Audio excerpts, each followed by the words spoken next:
नमस्कार प्रिय मित्रों में ज्योतिषकार कमल आप सबका हार्दिक अभिनंदन करता हूं आपके अपने इस प्यारे यूट्यूब चैनल एस्ट्रो कमल। दोस्तों, अक्सर हम साधनाओं की बातें करते हैं, कभी देवी देवताओं की साधनाएं, कभी अलौकिक साधनाएं, कभी परियों जिन्नों की साधनाएं, कभी साबित साधनाएं, कभी कान में दर्द की साधनाएं। साधना तो साधना है, कोई भी हो। उन सारी साधनाओं में कुछ न कुछ क्वालिटी होती है, कुछ न कुछ बात होती है। आप जब साधना करोगे और आपकी एक साधना सफल हो गई, कोई भी एक, चाहे नाक कान का दर्द ठीक करने की हो, सर का दर्द भगाने की हो, दाढ़ का दर्द मिटाने की हो, कोई भी साबर साधना हो, एक साधना आपकी फलवती बलवती हो गई, तुरंत आपके अंदर फिर साधना के प्रति उत्सुकता पैदा होगी और साधना करने को मन करेगा। दोस्तों, आज मैं आपको एक ऐसी खतरनाक साधना बताने जा रहा हूं जो खतरनाक भी है, कम खतरनाक भी है और सौम्य भी है। देवताओं की तरह सौम्य है, इंसानों की तरह खतरनाक है और राक्षसों भूतों प्रेतों की तरह महाखतरनाक। एक साधना है जो बेताल साधना के नाम से जानी जाती है। बेताल साधना एकलिंगी साधना है। ये जो आज मैं साधना बता रहा हूँ ये अष्ट बेताल की साधना है।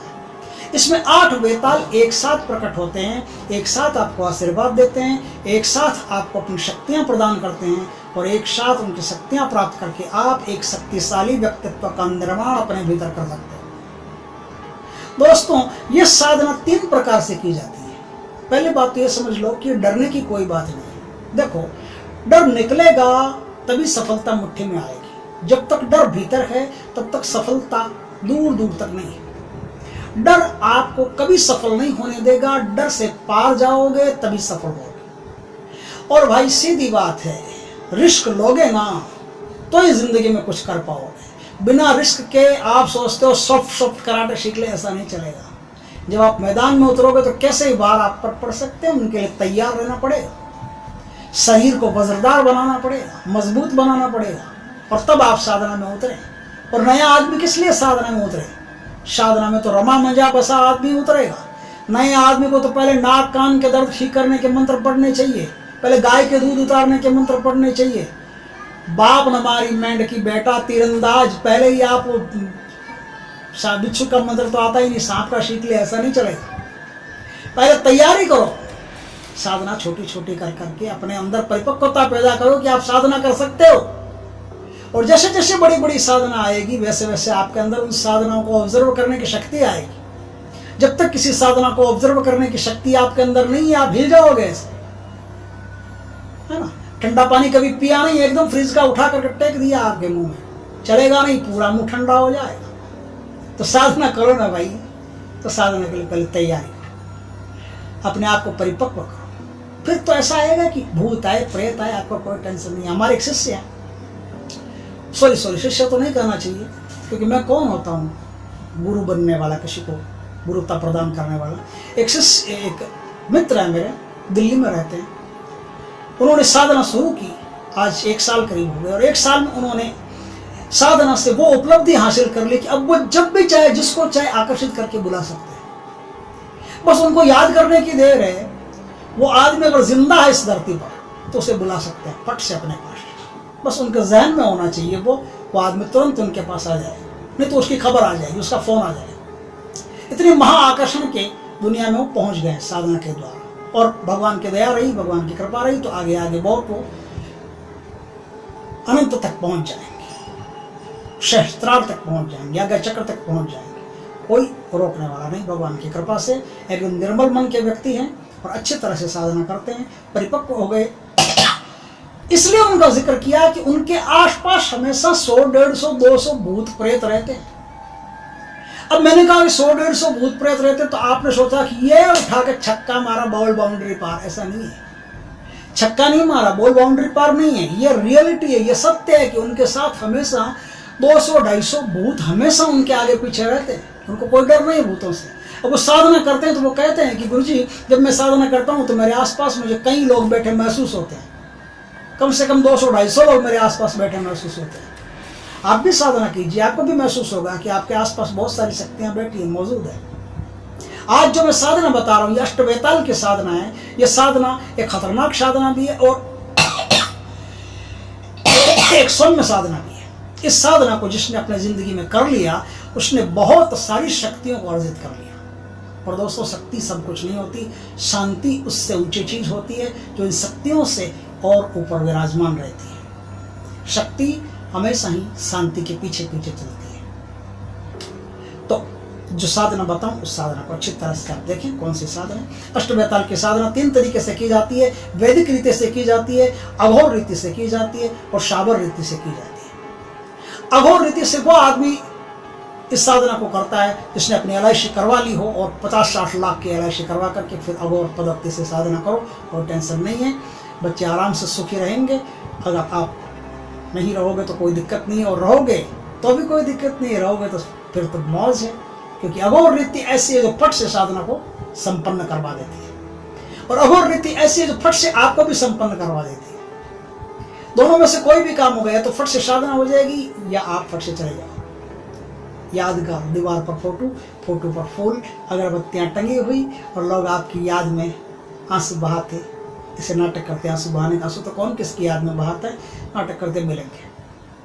हिम्मत की साधना है अघोर साधना, प्रचंड हिम्मत की साधना। बहुत दमखम हो जिसमें वो अघोर साधना करता है। उससे कम लंबा टाइम लगता है थोड़ा, लेकिन साबर रीति से यदि साधना करो तो भी आपके सामने वही प्रत्यक्षीकरण होता है। मंत्र अलग है। जो अष्टबेताल की मैं साधना बता रहा हूँ, ये भैरव के गण हैं, कोई डरने वाली बात नहीं। आप भैरव जी से डरते हो? गली गली में भैरव जी के मंदिर है, कोई डरता है भैरव जी से? लोग जाते हैं, प्रसाद चढ़ाते हैं उनके सामने, अनुनय विनय करते हैं, भक्ति करते हैं, प्रार्थना करते हैं। कोई डरता है? नहीं डरता। तो ये तो उनके गण है, उनसे क्या डरना? भैरव जी के गण है अष्टबेताल, या बेताल, पूरी बेताल कम्युनिटी जो है वो भैरव जी के गण है। वीर भैरव जी के गण है। वीर तो हनुमान जी के भी गण है, आधे वीर भैरव जी के, आधे वीर हनुमान जी के। ये वीर जो होते हैं सब दुर्गा का आशीर्वाद लेकर के चलते हैं। अष्टबेताल की जो साधना है, ये 3 तरीके से मैंने कहा कि की जाती है। तीनों के अलग अलग नाम है। एक ही मतलब नाम है जो तीनों में अलग अलग हो जाते हैं। उसके साबर में अलग नाम हो जाते हैं, उसके वैदिक में अलग नाम हो जाते हैं, उसके अघोर पद्धति में अलग नाम हो जाते हैं, और मंत्र भी तीनों में अलग अलग। मैं अघोर का तो कभी नहीं दूंगा। अघोर की तो साधना देने का मतलब है कि कोई ऐसे सरफिरा हुआ और किसी ने कर लिया तो हमारा फिर बदनामी हो जाएगी, क्योंकि कल को कुछ भी हो सकता है। लेकिन साबर पद्धति में थोड़ी सी हिम्मत हो तो कुछ भी खास नहीं होगा, आप आराम से सिद्धि अर्जित कर सकते हो। बस कुछ दिनों की बात है, कुछ दिनों में साधना को संपन्न कर सकते हो। और वैदिक रीति में भगवान के जैसे पूजा करते हो, देवी देवताओं की पूजा करते हो, वैसे ही बेताल की पूजा होती है। बेताल के मंदिर भी है, बेताल की पूजा भी होती है। किसी के संतान नहीं हो, बेताल संतान देता है। कोई कोर्ट केस में फंस गए हो, बेताल छुड़वा देता है। किसी के गर्भ बांध दिया गया हो, बेताल गर्भ खोल देता है। किसी के काम धंधा बांध दिया गया हो, बेताल काम धंधा खोल देता है। किसी की दुकान बांध दी गई हो, बेताल दुकान खोल देता है। किसी भी प्रकार के बंधन हो, तंत्र हो, मंत्र हो, क्रिया हो, किसी भी प्रकार की कोई टेंशन हो, बेताल दूर कर देता है। अष्टबेताल का अर्थ है कि उनमें 8 शक्तियां होती है। उन 8 शक्तियों का एक कंगन बनता है। वो कंगन आपको बेताल ही देगा, आपको बाहर से कहीं से बनवाने की जरूरत नहीं है। नकली कंगन आप बाहर से बना सकते हो। नकली कंगन का अर्थ है कि आप बाहर से एक कंगन का निर्माण करवा सकते हो, और उस कंगन पर अष्टबेताल की साधना कर सकते हो, और जब भी किसी बेताल को बुलाना हो उस कंगन में बुला सकते हो। लेकिन ये कंगन असली कंगन नहीं है। असली कंगन 8 बेताल मिलकर के 8 टुकड़े हैं उनके पास। वो 8 टुकड़े एक एक करके जोड़ेंगे, 8 टुकड़े देंगे। उन 8 टुकड़ों को आप हथेली पर रखते ही 8 टुकड़े जुड़ जाएंगे और पूरा कंगन बन जाएगा।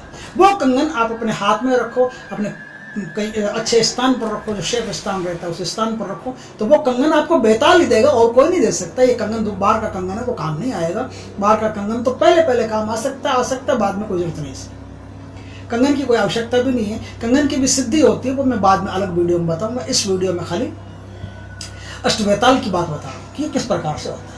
अष्टबेताल के हमारी जो साबर पद्धति है, उस साबर पद्धति में उनके नाम है।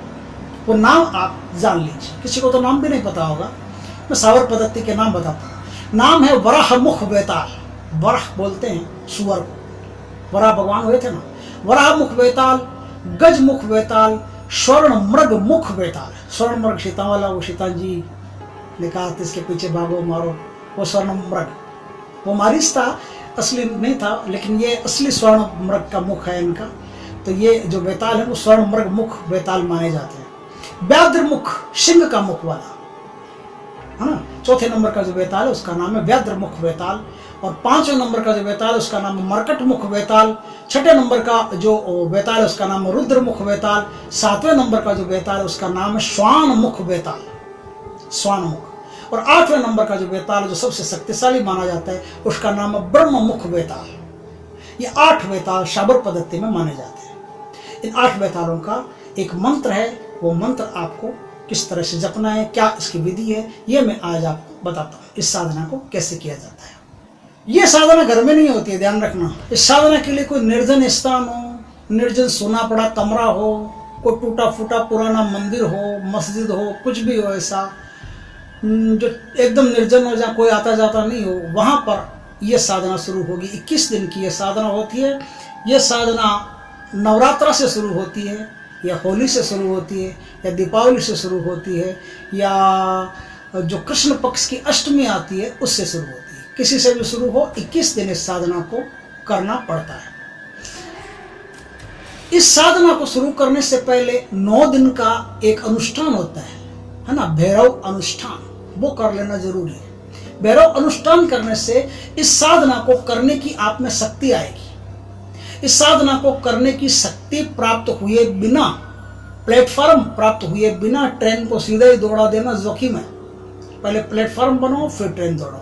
पहले इस साधना को करने की शक्ति पैदा करो। साधना को करने की शक्ति पैदा करने के बाद में इस साधना में हाथ डालना, नहीं तो जोखिम की बात है। इस साधना में बिना मतलब के ऐसे ऐसे सीधा ही कूद गए ना, डूब जाओगे भाई। इस साधना को करने के लिए पहले इस प्लेटफॉर्म का होना जरूरी है। इस साधना को करने के लिए आपको भूमि पर गाय के गोबर से पहले लीप लेना चाहिए अच्छी तरह से। सामने जहाँ स्थापना करोगे वहां पर पहले गाय के गोबर से लीप लेना चाहिए। गाय के गोबर से लीप लेने के बाद में आपको क्या करना, उस पर नीला कपड़ा बिछाना है। 1.25 मीटर कसोमल का नीला कपड़ा आता है, वो ले लेना। नीला कपड़ा बिछाने के बाद में उस पर शक्ति यंत्र की स्थापना करनी है। शक्ति यंत्र की स्थापना कैसे होगी वो बता देता हूँ। कहीं आपको पैसा ठगाने की जरूरत नहीं है, बिना मतलब के शक्ति यंत्र आप हमसे ले लो, हम कर देंगे, पैसा देंगे, ऐसे कोई जरूरत नहीं है। जब साधना बता ही रहे हो तो पूरी साधना बताओ, क्यों किसी साधक को, क्यों किसी व्यूअर को ठगने की कोशिश करें। शक्ति यंत्र ये होता है भाई कि एक त्रिभुज बनता है, ये त्रिभुज आटे से बनेगा। त्रिभुज का जो तीसरा कोण है, ये तीसरा कोण आपको दीवार की दिशा में ऐसे रखना है और ऐसे त्रिभुज बन जाएगा। त्रिभुज बन गया और उसकी जो 2 लाइन है वो तो आपकी तरफ रहेगी और एक लाइन जो है वो दीवार की तरफ रहेगी, या फिर उस तरफ रहेगी जिस तरफ आप नहीं बैठते हैं। आप जिधर बैठते हैं उधर 2 लाइन वाला त्रिभुज रहेगा ऐसा, और जो तीसरी लाइन जो तीखी बनती है वो उधर रहेगी, आगे रहेगी। समझ गए होंगे आप बात को। अब उस त्रिभुज के भीतर एक और छोटा त्रिभुज बनाओ। ये सारे त्रिभुज आटे से बनेंगे, गेहूं के आटे से बनेंगे, ध्यान रखना। गेहूं हो, चने का आटा हो, चावल का आटा होना चाहिए, आटे से ये त्रिभुज बनेंगे। 3 त्रिभुज बनेंगे, इससे शक्ति यंत्र आपका शक्ति यंत्र बन जाएगा। उस शक्ति यंत्र पर आपको अष्टबेताल यंत्र जो होता है वो स्थापित करना पड़ेगा। अष्टबेताल यंत्र कैसे बनेगा? अष्टबेताल यंत्र कुछ जो अवर पद्धति में काम करते हैं वो तो मुर्गे के खून से या बकरे के खून से या कुत्ते के खून से बनाते हैं, लेकिन ये आपको कुत्ते के खून से बनाने की जरूरत नहीं है। ये जो अष्टबेताल यंत्र है ये आप सीधा सीधा काली स्याही के पेन से एक सफेद पन्ने पर बना सकते हो, या अष्टगंध की स्याही से भोजपत्र पर बना सकते हो। फ्रेमिंग करवा करके अपने पास रख सकते हो और फ्रेमिंग करवा करके अपने पास रख के उसे समय पर काम में ले सकते हो। ऐसा करने के बाद में अब आपको अष्टबेताल की पहले पूजा करनी है। पूजा कैसे करेंगे? अब आपको गेहूं के आटे का एक पिंड बनाना है जिसमें आपको बेताल की कल्पना करके वहां स्थापित करके उसके ऊपर सिंदूर चढ़ाना है। सिंदूर चढ़ाने के बाद में अपनी अनामिका अंगुली है, अनामिका अंगुली का 4-5 बूंद रक्त उस पर चढ़ाना है ताकि आपका बेताल संजीवन हो सके। अब क्या करना, 8 लेने आपको बरगद के या पीपल के पत्ते, बरगद या पीपल के 8 पत्ते लेने, उन पर 2-2 लौंग का जोड़ा, 1-1 बतासा, ये आपको 8 पत्तों पर रखना है। 8 पत्तों पर रखने के बाद में अब आपको क्या करना है, 1 लेने शराब की बोतल। कौन सा शराब चाहिए? देसी शराब, हथकड़ी देसी शराब वो चाहिए। वो थोड़ा थोड़ा करके 1-1 ढक्कन शराब आप 8 पत्तों पर डाल दीजिए। इस तरह से उसकी पूजा होगी और बेतालों को भोग के लिए निमंत्रित कीजिए कि हे अष्टबेताल भोग के लिए आप पधारो। ये आपका पूजा का काम हुआ। अब क्या करना है, ये साधना करते समय उस समय आपके पास काले कपड़े होने चाहिए पहने हुए, ध्यान रखना, काले ढीले कपड़े। और ये साधना जो है दक्षिण मुखी साधना है। इस साधना को करने के लिए आपको सरसों के तेल का दीपक जलाना चाहिए। कुशा का आसन जो होता है, कुशा के आसन पर बैठ करके इस साधना को करना है। इस साधना को करने से पहले, शुरू करने से पहले आपको पहले सुरक्षा घेरा बना लेना। अगर आपको सुरक्षा घेरा नहीं आता है तो हम आई बटन में उसका लिंक दे देंगे, ठीक है। अगर यहाँ तक ये काम हो गए, अब आप गुरु मंत्र का जाप करें। जो भी आपका गुरु मंत्र है उस गुरु मंत्र का एक माला जाप करें, फिर आपको सुरक्षा घेरा के अंदर घुसना है। गुरु मंत्र का जाप करने के बाद में सुरक्षा घेरा के अंदर घुसना है। यहाँ तक आपका काम हो गया। याद रखें, इसमें एक मिठाई इंक्लूड करनी है आपको। कोई भी मिठाई हो, आज जो मिठाई लें 21वें दिन फिर भोग लगेगा, लेकिन 21वें दिन वो मिठाई नहीं ले जो आज मिठाई लेते हैं। मैंने कहा ना, बरगद के पत्ते, पीपल के पत्ते, उस पर पतासे रखो और लौंग का जोड़ा रखो, तो उसके अंदर एक एक मिठाई भी रखनी पड़ेगी। कोई रसगुल्ला हो, कोई भी हो, कोई भी मिठाई भी रखनी पड़ेगी। लेकिन वो मिठाई आपको 21वें दिन नहीं जानी चाहिए, ये बात याद रखें। 21वें दिन दूसरी मिठाई होनी चाहिए, सेम मिठाई 21वें दिन नहीं चलेगी। काले कपड़े में हो, रुद्राक्ष की माला, मुंड की माला या मूंगे की माला, कोई भी माला हो, इन तीनों में से कोई भी माला आपकी चलेगी। सरसों के तेल का एक बड़ा दीपक होना चाहिए, वो आपको वहाँ स्थापित करना चाहिए, वहाँ जला देना चाहिए। और अब आपको 5 माला जो मंत्र बताऊं उस मंत्र की जपनी चाहिए। अब आप साबर मंत्र की 5 माला जपें और मंत्र पूर्ण होने के बाद में आप जो मंत्र है, मंत्र का जो कर्म बनता है, वो कर्म भैरव को अर्पित कर दें और दीपक को हाथ से बुझा करके फिर आप उठ सकते हैं। आपका काम यहाँ तक खत्म हो गया। ये साधना रात 11 बजे से शुरू होती है और जब भी जितना भी समय लगेगा उतना समय लगाइए आप और आराम से साधना कीजिए। ये साधना आपको 21 दिन तक कंटिन्यू करते रहना है। 21वें दिन क्या करना है वो थोड़ा सा मैटर पड़ जाएगा, ध्यान रखना। 21वें दिन क्या करना, आपको साधना तो इसी तरह से करनी, लेकिन मिठाई मैंने कहा 21वें दिन अलग होगी, एक अलग मिठाई होगी। बाकी ये प्रोसीजर होगा, यही 8 पत्ते होंगे, यही 8 पत्तों पर लौंग के जोड़े होंगे, बतासे होंगे, वही दारू की धार होगी। मांस अगर आपके पास हो तो मांस भी रखना चाहिए और दारू देशी होनी चाहिए। ये सब बातें मैंने बताई दी। अब क्या है, 21वें दिन आपको 4 नींबू अपने साथ रखने हैं। 4 दिशाओं में आपको 4 नींबू रखने हैं, ठीक है।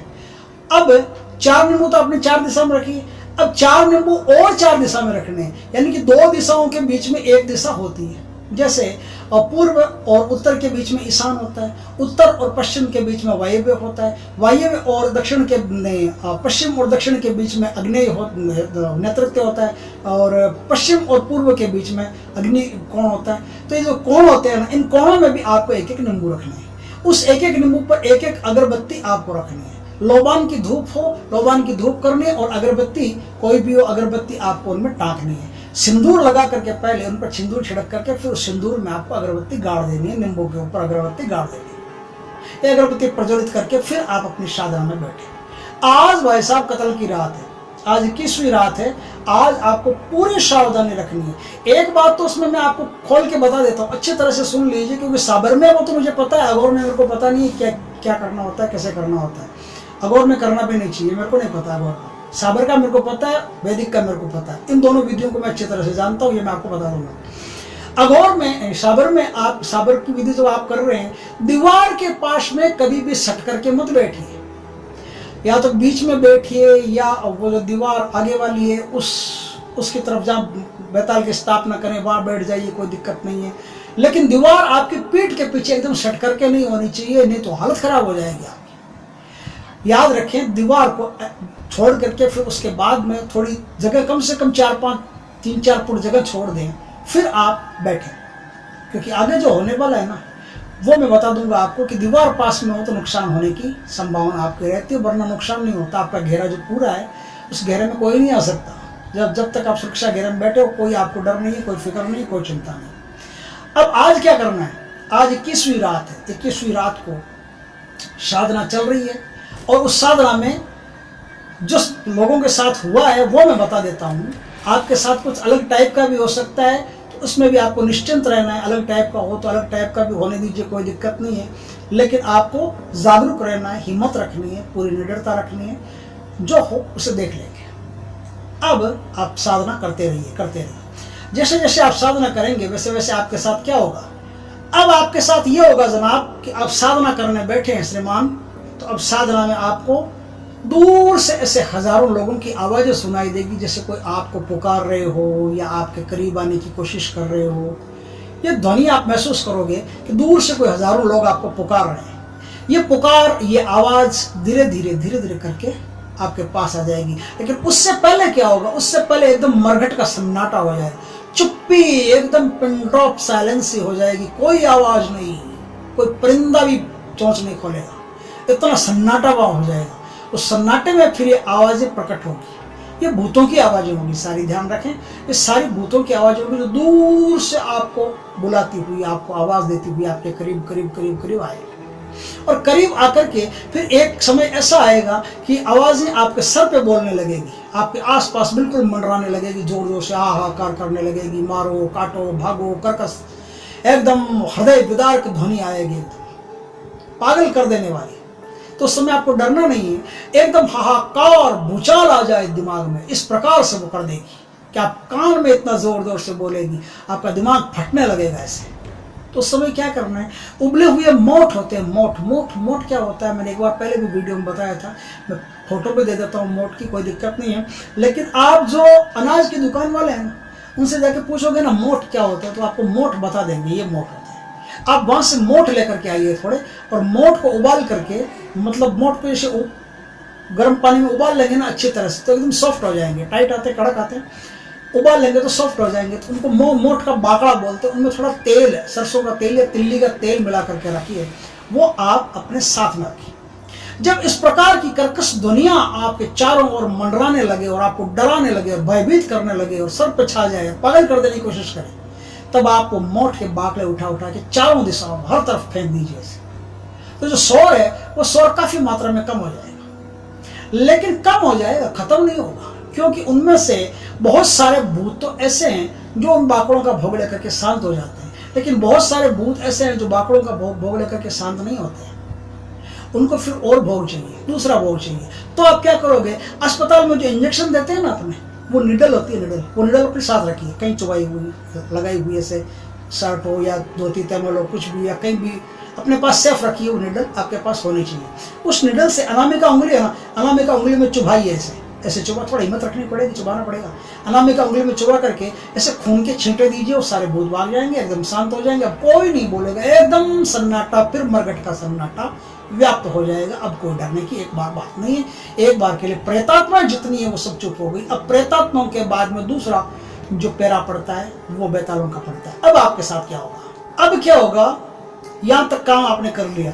अब अगला जो पैरा है, फिर मैंने कहा कि बेतालों का पैरा है, आगे आपके सामने बेताल आएंगे।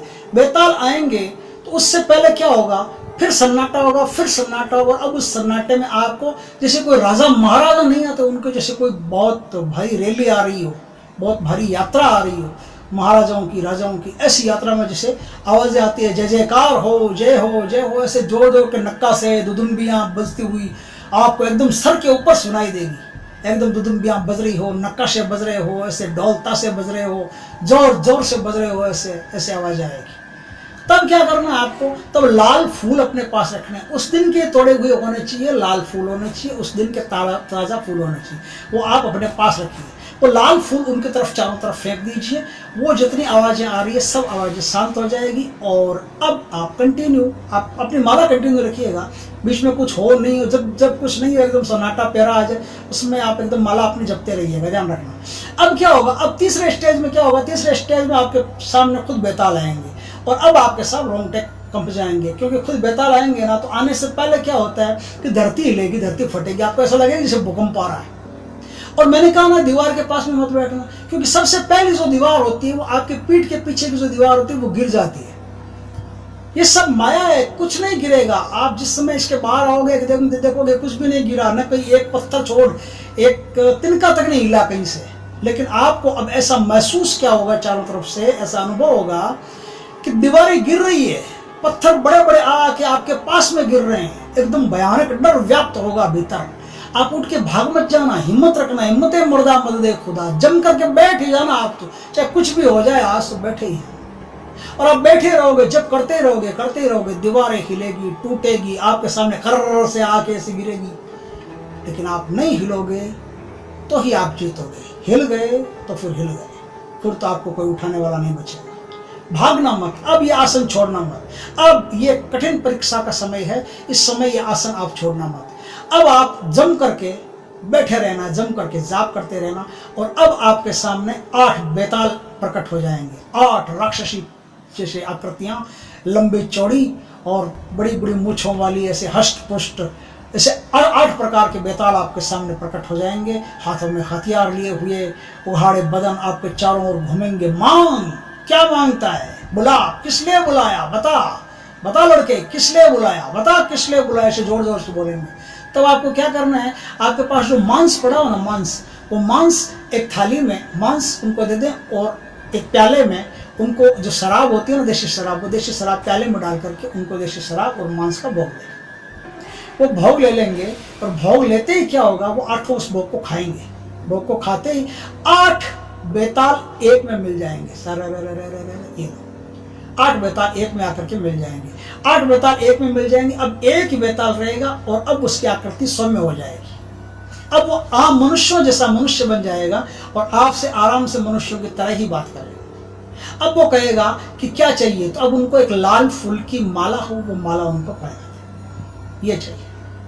हमने आपको वर्ण किया, हमने आपका सिद्धि की, आपको हाजिर किया। आपसे हम 3 वरदान चाहते हैं, अगर आपकी आज्ञा हो तो हम मांगे।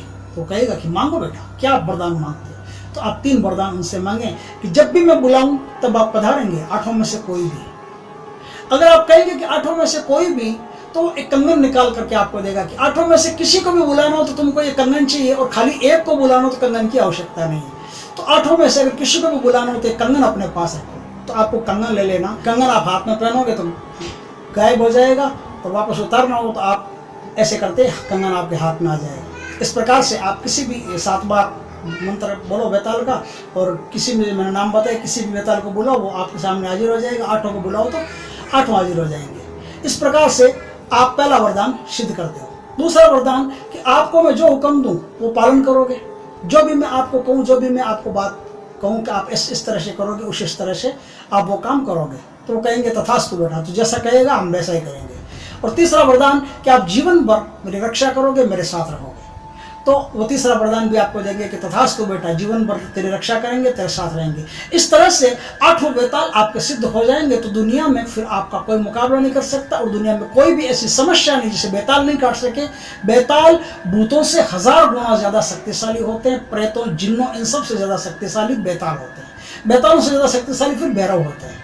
तो अब भैरव से जस्ट नीचे की कौम है, भैरव के गण हैं, तो इनकी इस प्रकार से आप इनकी साधना कर सकते हो। आगे मैं एक स्वतंत्र वीडियो दूंगा, जो वीडियो बनेगा आपका वैदिक साधना पर, और वो साधना घर में भी आप देवताओं की पूजा की तरह इनकी साधना कर सकते हो। और ये देवताओं की तरह ही आकर के फिर इनको आपको वरदान देना पड़ेगा, या फिर देवताओं की तरह इनकी ऊर्जा आपके लिए काम करेगी। किसी मुसीबत में ऊर्जा आपको निकाल करके बाहर कर देगी। तो अब क्या बचा? अब बचा मंत्र। वो मंत्र मैं आपको देता हूँ, मंत्र नोट कीजिए। मंत्र यह है: डमरू शिंगी तुम्बी हाथ मीन नाथ का चेला साथ। डमरू शिंगी तुम्बी हाथ मीन नाथ का चेला साथ। भूरी पाकड़ काली ताल जहां रहे अष्ट बेताल। भूरी पाकड़ काली ताल जहां रहे अष्ट बेताल। काली की डाल सोने की ताल मैं बुलाऊं 8 बेताल। गोरा काला भाई आवे, गोरा काला भाई आवे, जोगण की दुहाई आवे। ताल तलैया सोखे वीर दूर करे तन मन की पीर। ताल तलैया सोखे वीर दूर करे तन मन की पीर। भूत पे सवार, पलीत पे सवार, डाकण पे सवार, श्यारी पे सवार, चूड़ी चुड़ैल पे सवार, ब्रह्म राक्षस पे सवार। 3 काल बतावे, बेरी दुश्मन मिटावे।